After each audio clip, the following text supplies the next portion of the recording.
between NATO troops and Taliban fighters continue in Afghanistan's southern Kandahar province. The U.S. military sees the conflict in Kandahar as a potential indicator of how well President Obama's surge is working. Mr. Obama plans to reassess that strategy next month. NATO Brigadier General Joseph Blotz. On the other side, I have to say it's still hard fighting. It's work in progress. It'll take some more weeks and months to actually completely clear the entire area of Kandahar city and the contiguous districts. Reporting in the U.S. media is often contradictory. Some reports say NATO is making steady progress ahead of the December deadline. Others say the Taliban is melting away rather than fight. Two reporters who recently returned from Afghanistan say the optimism must be tempered to take account of the reality on the ground. They spoke at the New America Foundation in Washington. Karen D. Young of the Washington Post says when Taliban fighters try to melt away, NATO troops are now going after them.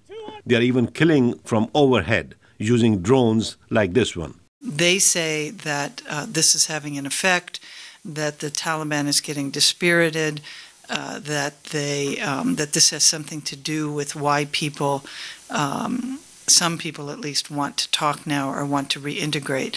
The problem is, at least from a journalistic standpoint, is that we have no way to prove this. Once the troops rout the Taliban, the next step is tougher. NATO troops try to win the trust of local residents. Anna Badkin has reported from Afghanistan for several newspapers. She says for some villagers, the Taliban is less of a concern than the Americans.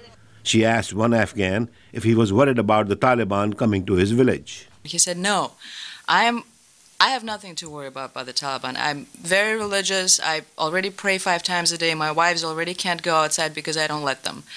What I'm worried about is the Taliban is going to come here, and then the Americans are going to come here, and they're going to raid my house, and they're going to bomb my village, and God forbid they're going to hurt somebody or scare the children. De Young is skeptical about reported talks between the Taliban and the Afghan government. She says it is not certain that the Afghans talking to the government represent the Taliban. And I think that that's not clear at all at this point, whether those people who are having these very preliminary talks are having them on behalf of people who actually have the power to implement any kind of agreement.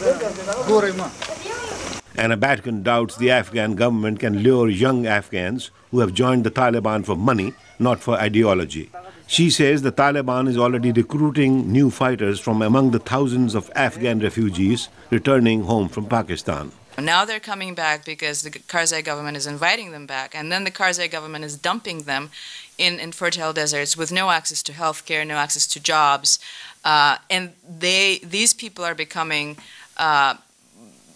recruited by the Taliban in the north. Some analysts say the military is the only group in or outside Afghanistan that sees progress.